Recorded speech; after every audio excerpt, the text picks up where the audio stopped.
Welcome to my YouTube channel safety tips. आज की इस वीडियो में हम डिस्कस करेंगे प्लांट शटडाउन। तो देखेंगे कि प्लांट शटडाउन क्या होता है, प्लांट शटडाउन क्यों ज़रूरी होता है, प्लांट शटडाउन के क्या क्या प्रोसीजर्स होते हैं, प्लांट शटडाउन के क्या क्या फेजेस होते हैं और इसके अंदर कौन कौन से रिस्क और हाजर्स इन्वॉल्व हैं और कौन कौन से प्रिकॉशनरी मेजर्स हमें लेने चाहिए।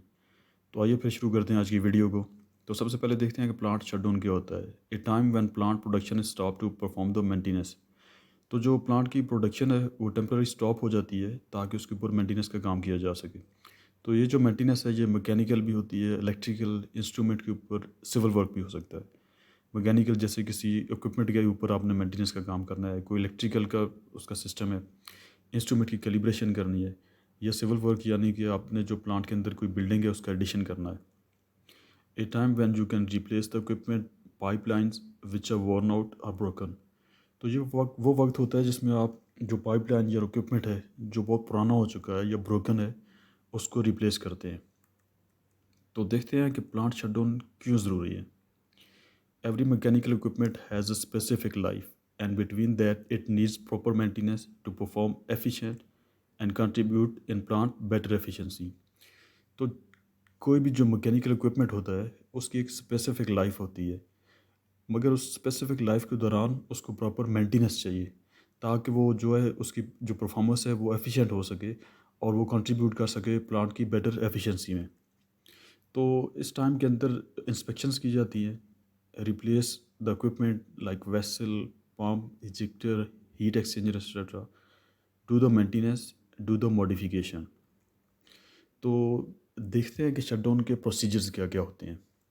सबसे पहले जब प्लांट को शटडाउन किया जाता है तो नाइट्रोजन पर्जिंग की जाती है ताकि लाइन्स को क्लीन किया जा सके, क्योंकि जो पाइपलाइंस या इक्विपमेंट होता है उसके अंदर टॉक्सिक और फ्लेमेबल गैसेस हो सकती हैं। तो उनको क्लीन करने के लिए नाइट्रोजन पर्जिंग की जाती है। फिर टॉप मैनवेज और साइड मैनवेज जो हैं उनको ओपन किया जाता है। फिर इंटरनल्स के फोल्डिंग की इरेक्शन की जाती है इक्विपमेंट के अंदर, इंटरनल क्लीनिंग की जाती है और जो बंडल्स हैं उनको रिमूव किया जाता है। पेंटिंग और कोटिंग की जाती है। रिमूवल ऑफ ट्रेस डीमिस्टर पैड्स होता है। फिर एनटीडी टेस्टिंग की जाती है, रेडियोग्राफी की जाती है, हाइड्रोजेटिंग की जाती है इंटरनल क्लीनिंग के लिए। फिर रीइंस्टॉलेशन फेज़ शुरू हो जाता है जिसमें बंडल्स को रीइंस्टॉल किया जाता है। फिर लीक टेस्ट होता है थ्रू हाइड्रो टेस्टिंग कि जहाँ पे आपने जब वो लाइन को दोबारा वापस आप लगाते हैं तो उसको चेक किया जाता है कि वो उसके जो जॉइंट्स वगैरह हैं वो प्रॉपर हैं, कहीं लीकेज तो नहीं है। फिर आखिर में बॉक्स अप होता है, closing of top manways and side manways. फिर इंस्पेक्शन होती है और क्लाइंट को हैंड ओवर किया जाता है। तो आइए देखते हैं कि फेजेस ऑफ शटडाउन क्या क्या हैं। तो शटडाउन के 3 फेजेस होते हैं। एक प्री शटडाउन होता है, फिर शटडाउन होता है, फिर पोस्ट शटडाउन होता है।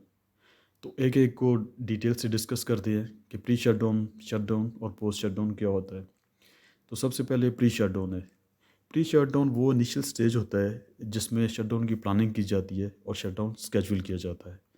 तो प्री शटडाउन के दौरान जो की एक्टिविटीज़ हैं उनको देख लेते हैं। तो प्री शटडाउन के अंदर सबसे पहले ऑब्टेन स्कोप ऑफ वर्क। तो जो आपका स्कोप ऑफ वर्क है आप वो हासिल करते हैं। साइड इंस्पेक्शंस कंडक्ट करते हैं, जो ब्लाइंड की पोजीशंस हैं उनको रिव्यू करते हैं, स्कैफोल्डिंग की स्पेसिफिकेशंस लेते हैं, क्रेन्स वगैरह और जो रिमूवल ऑफ इंस्टॉलेशन एक्सेट्रा है वो सब चीज़ें कंसिडर की जाती हैं और वो एक्टिविटीज़ परफॉर्म की जाती हैं। Obtain approval for temporary lay down. तो क्लाइंट से आप टेम्पररी ले डाउन के लिए अप्रूवल लेते हैं ताकि साइड प्लांट के अंदर आपको जो भी इक्विपमेंट मटेरियल वगैरह है वो आप उसके अंदर ले जा सकें और स्टोर कर सकें।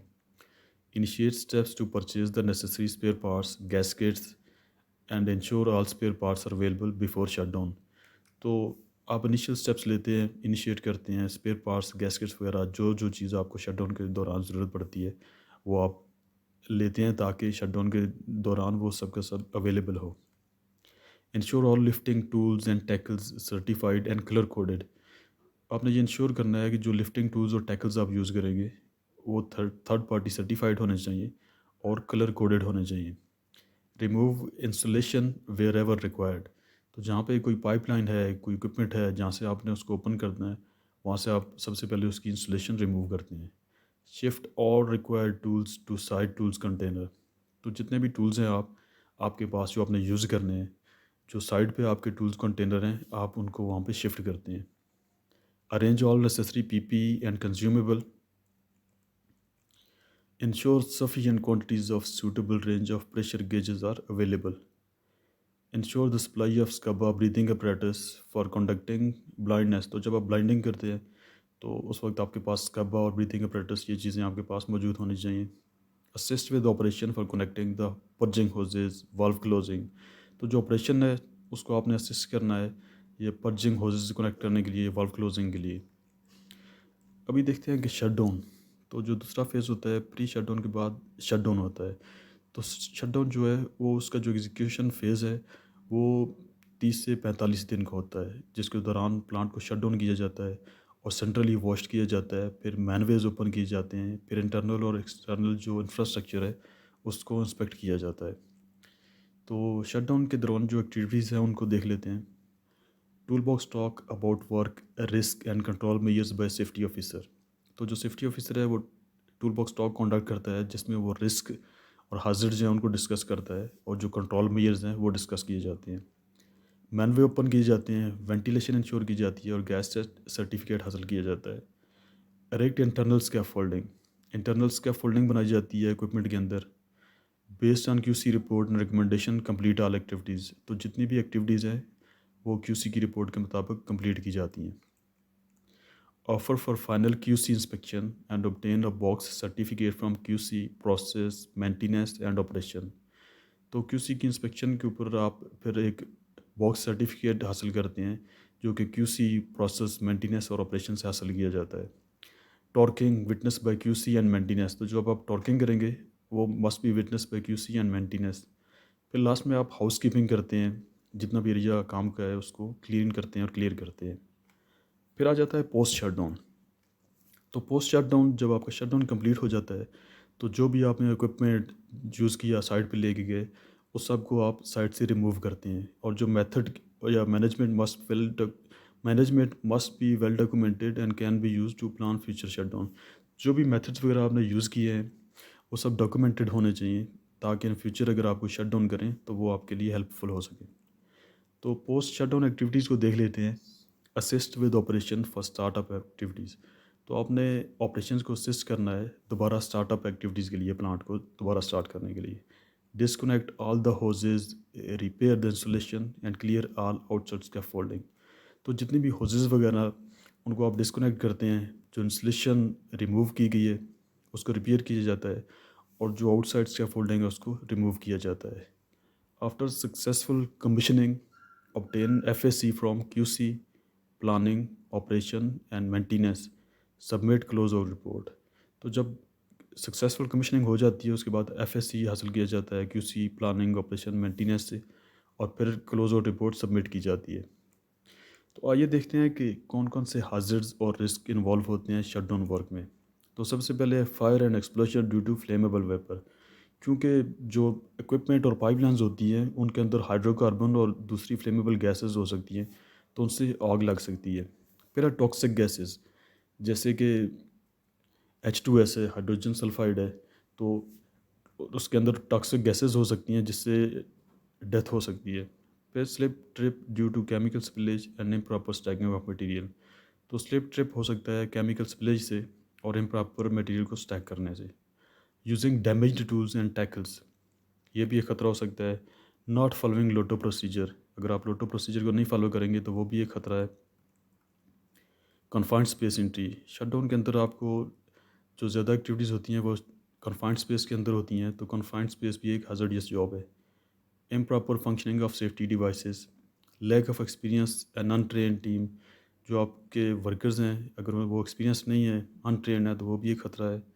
अनऑथोराइज्ड ऑपरेशन, यानी कि जो ऑपरेशंस आपको ऑथोराइज नहीं है अगर आप वो कैरी आउट करते हैं तो वो भी एक ख़तरा है।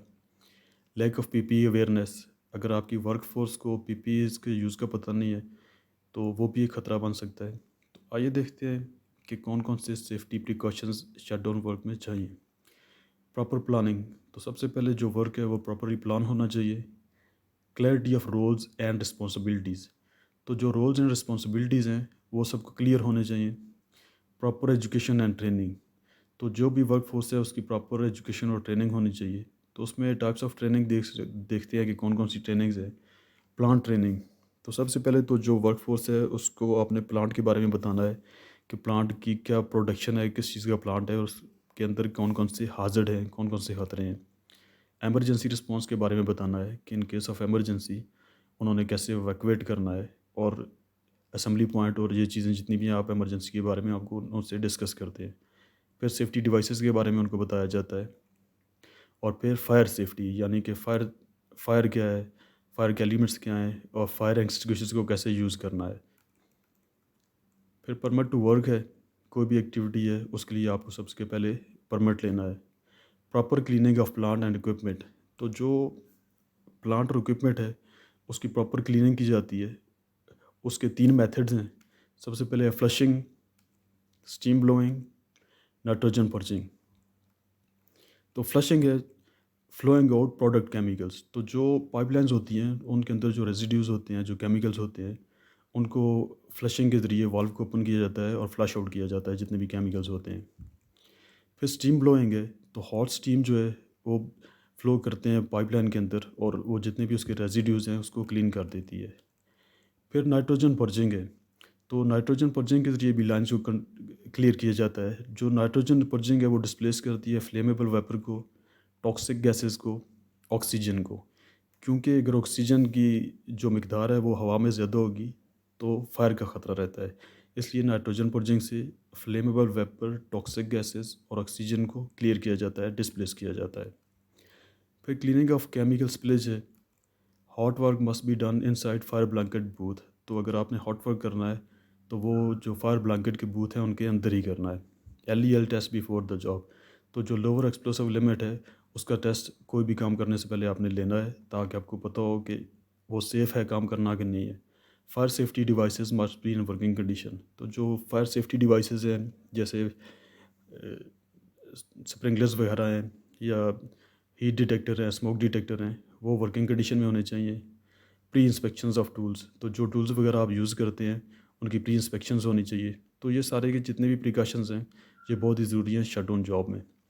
फॉलो लोटो प्रोसीजर, तो जो लोटो के प्रोसीजर हैं उनको प्रॉपरली फॉलो करना चाहिए। तो होपफुली ये सारी की सारी चीज़ें जो हमने शट डाउन के बारे में डिस्कस की हैं ये आपके लिए बहुत ही हेल्पफुल साबित होंगी अगर आप शट डाउन में काम करना चाहते हैं। Thanks for watching my video, तो मिलते हैं नई वीडियो में नए टॉपिक के साथ।